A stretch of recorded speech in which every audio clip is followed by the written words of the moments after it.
Ayong adlaw katawhan sa Dios sa Archdiocese sa Ozamis sa ngalan sa atong talahuron nga Arsobispo Archbishop Martin Sarmiento Humuad Didi kini na usab si Father Jesse Langgam maghatod kaninyo sa pamalandong karong adlaw. Adlaw karon nga Martes sa ikaduhang semana sa ordinaryong panahon sa kalendaryo sa atong simbahan, Enero 19, 2021. Sa makausap pa akong pagtimbaya ug usa ka mayong adlaw mayong buntag sa tanan nga nagatan-aw sa telebisyon ug naminaw sa mga radyo sa atong pamalandong sa matag adlaw sa atong channel DXDD. Ako usab nga greeting sa tanan nga nag-follow sa atong Facebook page ug nag-subscribe sa ato ang YouTube channel. Sa kanunay daghang salamat sa inyong pagsuporta sa DXDD ug nining tulumanon uban ni Archbishop Martin ug nako Father Jesse no nga labi na ngadto kang Brother Wendell Talibong, ngadto kang Ma'am Julien o Marife Ladion, Ma'am Evelyn Di Gracia, Ma'am Helen Acompañado, o sa kahugpungan sa mga teachers diha sa Ozamis Cathedral School of the Immaculate Conception Incorporated, mayong buntag kanyang tanan. O hangyoon mo na ko no sa kanunay nga pag-share o pagpaambit no sa atong video diha sa Facebook, sa YouTube aron daghan pa gyud ang makadungog makabati sa pamalandong atong ihatod adlaw uban ni Archbishop Martin Humuad. Akong espesyal nga greeting sa tanan nga mga naminaw karon diha sa inyong mga tagsa-tagsa ka mga panimalay sugod sa parokya sa Panalaga ngadto sa parokya sa Don Victoriano. Mayong adlaw may buntag kanyang tanan diha og sa tanan nga naminaw karon sa nagkadaiya nga mga government agencies and establishment no dinhi sa Ozamis og sa tanan nga mga lugar nga maabot ni natong Sibya. Mayong adlaw mayong buntag niha ninyo. Espesyal ako nga i-mention ang parokya ni Santa Teresita sa Bañadero sa akong mga suki diha nga maminaw no sa pamalandong matag adlaw og diha sa parokya sa Panalaga no nga nay po nag-share diha sa atong paambit labi na ni sa pamilya Bungabong og sa uban pa gyud no na kanunay nagpaambit nag-share sa ato ang pamalandong matag adlaw. Ngadto pod special greetings ngadto sa mga naminaw karon labi na ni Sir Alan og Ma'am Crystal Bitania sa ilang pamilya. Suki gani sila kaayo sa pamalandong namong duha ni Archbishop. Ngadto kang Kuya Ben og Ate Rafaela Estose sa Bungbong sa ilang anak si Darrell o sa iya pong pamilya. Ngadto kang Joshua Dudo kang Ma'am Angel kang April o sa tanan nga miyembros pamilya no nga naminaw karon sa atong pamalandong. Ngadto pod kang Nanay Helen Novo kang Ma'am Doktora Lady Maris Perez o kang Kuya Aldren Perez sa ilang mga anak nga si Lady Adriana, si Lady Paula o si Jap Jap. Mayong adlaw mayong buntag kanyo diha. Ngadto kang John o Krisa Bailey o sa ilang anak nga si John Luke no diha sa Cabilya Homes. Mayong adlaw mayong buntag kanyo diha og sa Buriros family sa Karangan sakop sa parokya sa Santa Teresita. Anyway, ang pamalandungan nga ebanghelyo nato karon mga igsoon kutloon nato sa ebanghelyo sumala ni San Marcos. Usa ni ana ka adlawng igpapahulay nahiagi si Jesus ug ang iyang mga tinun-an sa kaumahan sa trigo. Samtang naglakaw sila, ang iyang mga tinun-an nangutlog mga uhay sa trigo. Busa ang mga Pariseo miingon kang Jesus, "Tan-awa supak sa atong balaod kining gibuhat sa imong mga tinun-an sa adlawng igpapahulay." Si Jesus mitubag, "Wala ba kamo makabasa sa gibuhat ni David sa dihang gigutom siya ug ang iyang mga kauban? Misulod siya sa balay sa Dios ug mikaon sa pan nga gihalad sa Dios. Kini nahitabo sa panahon nga si Abiatar mao ang pangulong pari. Sumala sa atong balaod, ang mga pari lamang maoy na makakaon ining pan nga hinalad. Pan si David, mikaon niini ug iya paganing gipakaon ang iyang mga kauban." Ug unya miingon si Jesus, ang adlawng igpapahulay gibuhat alang sa kaayuhan sa tawo. Apan wala buhata ang tawo alang sa adlawng igpapahulay. Busa ang anak sa tawo maoy magbuot sa angay buhaton bisan sa adlawng igpapahulay. Ang ebanghelyo sa Ginoo. Daygon ikaw o Kristo. Ang adlawng igpapahulay gibuhat alang sa kaayuhan sa tawo. Apan ang tawo wala buhata alang sa adlawng igpapahulay. dihay usa ka istorya mahitungod sa duha ka protestante nga couple during the time of the World War II, no? Dihang kusog kayo ang Gestapo o ang ilahang pagpangdaog-daog sa mga Hudiyo. Kining couple nga protestante ang mitabang og daghan kayo nga mga Hudiyo no sa panahon sa gubat. Kauban nila mga Katoliko nga friends nila, no. Unya kini sila nga couple nga protestante dihang namatay sila tungod kay daghan man sila suod nga mga Katoliko tungod sa ilang gibuhat no panahon sa gubat. Ang ilahang Catholic friends gusto nga kini silang duha kining couple adto ilubong sa sementeryo sa mga Katoliko tungod kay daghan man sad silang natabangan no sa simbahan. Pero wala sila tuguti no sa local church authorities tungod kay mga protestante man sila. So, ang gibuhat sa mga suod nila nga mga Katoliko, naglubong sila nining duha, ilang gilubong ning duha kaning couple, kilid gyud sa kural nga galibot sa sementeryo no sa Katoliko. Dito nila gibutang ang dito nila gilubong kining couple. Og pagkagabi na dito na nila gibuhat ang sa atong tan-aw imposible kaayog talagsaon nga trick no nining ilang mga friends. Pagkagabi gisibog nila ang kural no aron nga ang kural pagsibog kadtong ilang gilubong dito masakop na masulod na sa sementeryo. Mga igsoon, ako ning gisulti ninyo tungod kay kamatuoran sa kinabuhi. Nga usahay tungod sa atong kaikag nga mo do things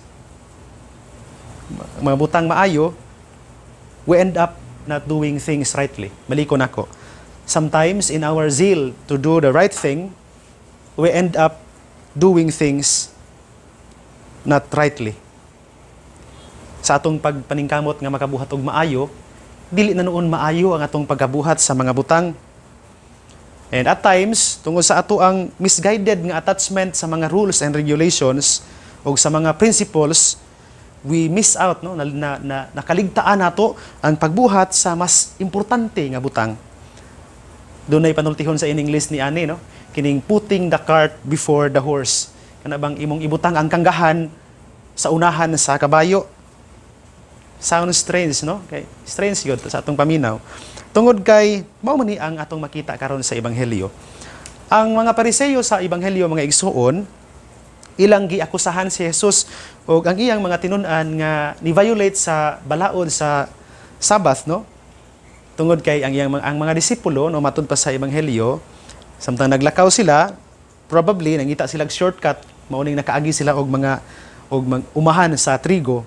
Yung samtang nang labay sila, nangutlo sila og mga uhay no sa trigo og ilan ning gipang ukit no aron matambalan in taon tingali ang ilahang kagutom no sa ilahang paglakaw. Balikon ako, ang mga Pariseo dili sila sayop sa ilahang prinsipyo. Sakto man no ang gisulti sa balaod mao man ni. The principles were right. And apil diha sa principle ang no one should work on the Sabbath, panahon sa Sabbath no walay mo trabaho. Sa balaod, dunay diktum nga nagkanayon, dura lex sed lex, which means nga the law may be harsh, but it is the law. No? Lisod tingali ang balaod, pero mao gini ang balaod. No? And mao ni ang tan-aw sa mga Pariseo no? sa balaod. No? Lakip na sa balaod, panahon sa Sabado, labi na sa Torah no? nga ilang gidawat. Pero sa Ebanghelyo pod karon makita nato kon giunsa pagpasabot ni Jesus sa tinuod nga tumong tuyo nganong dunay balaod. Unsa ba gyud to ang tinuod nga tumong sa Ginoo dihang mihatag siya sa balaod ngadto kang Moises ug sa mga Israelita. Unsa man to? It's for the good of man, the welfare of man. Mao ni ang iyang gisulti karon sa Ebanghelyo. Ang adlang igpapahulay gibuhat alang sa tawo, dili ang tawo alang sa adlawng igpapahulay. Og mao ni ang atong pamalandungan mga igsuon karong adlaw. Sa panahon nga mohatag ta og exceptions o mga sa mga panahon nga mo exempta diha sa balaod, dili day tanan nga mga higayon nga naka-violate or naka-disrespecta sa balaod, pero usahay mao din ay manifestations asa taman ang balaod no sa kinabuhi. Mao ni ang atong tang bantayan mga igsoon. Mao ni ang nakaligtaan sa mga Pariseyo tungod kay mas gipakalabwan nila ang prinsipyo kaysa tawo, mas gipakadak-an nila ang balaod kaysa gugma.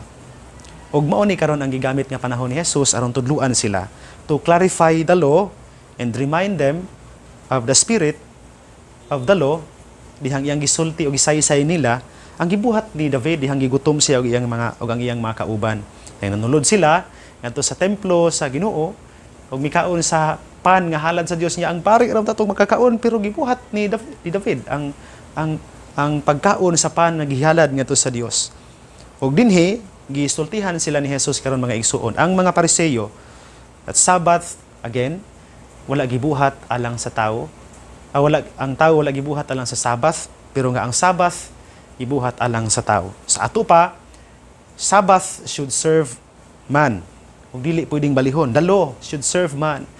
Kay ang una nga tumong sa balaod mao man ang kaayuhan sa tao. Sa ato pa mag-una gyud kanunay ning kaayuhan kining tawo, ang iyahang welfare, ang iyahang pagkaplastar no sa iyahang kinabuhi. Pananglit no kung makakita ka sa dalan og usa ka tawo nga ikabuhi in taon or kamatyunon samtang paingon ka simbahan, mulahos di ka nya imong pasagdaan ang tawo diha bahalag maunsa na siya. Mahulog pud no nga hipokrito ta tungod sa atong wala pagbuhat sa angay buhaton inang taknaa or muhunong baka aron motabang niya. I'm sure dili pud mo ingon ang Ginoo nato no nga nakasala ta tungod kay nitabang ta og tao. Tungod kay in the first place, the law, ang balaod, mao gyud untay mutukbod nato aron mahigugma sa atong isig ka tao. The law is important pero ang primary mao ang paghigugma sa atong isig ka tao. Ug mao ni ang gipakita ni Jesus karon sa ebanghelyo mga igsuon. Una niya nga hatagan og bili, gipakitaag bili ang dignidad sa mga tao kaysa balaod. Again, makita nato dinhi ang katalagsaon sa gitudlo ni Jesus no. Sukwahi sa ka-rigoristic sa mga Pariseyo. Ang Ginoong Jesus nagtudlo nato nga ang gugma maoy labaw sa balaod. Kung dunay mga tao nga na in love kayo sa law sama sa mga Pariseyo, the Lord teaches us the law of love. Not only our love of the law, but the law of love. To love our neighbors, especially those who are most in need. Gigutom ang iyang mga tinun-an, o karon ipakitaan kita sa Dios sa angayng buhaton kung dunay gigutom ang mupakaon. Dunay nagkinahanglan atong tabangan, kung dunay nagsubo atong hupayon, kung dunay nangayo sa atong tambag, atong sultihan, o tambagan, tungod kay mauni ang tumong ug tuyo sa Ginoo nganong ni Asya, ang gugma sa Ginoo alang sa tanan. Ang hinaot ko no mga igsoon nga sa atong pagmamalandong karong adlaw, atong ibutang kanunay sa atong hunahuna og kasing-kasing nga ang labaw sa mata sa Ginoo dili ning kanunay natong pagsunod sa balaod. Importante na kaayo pero mas mopatigbabaw unta sa atong pagsunod sa balaod ang atong paghigugma sa atong isig ka tawo. Suon ang maayong balita nga mao ang pulong sa Dios, ang ayan nga pamation, pamalandungan ug paningkamutan nga mapuy-an. Bulahan ang tawo nga nagpuyo sa pulong ni Jesus. Usama siya sa usa ka kahoy nga gitanom daplin sa sapa kansang mga dahon dili gayud malaya. Ug tempo sa tingbunga mamunga siya maayong mga bunga. Igsuon ug manausab uban sa panabang sa atong mahal nga inahan Santa Maria nga gitawag sa mga misamisnon ug ang Birhen sa Kuta. Ang Dios magpanalangin unta kanimo kanunay. Sa ngalan sa Amahan, sa Anak ug sa Espiritu Santo. Amen.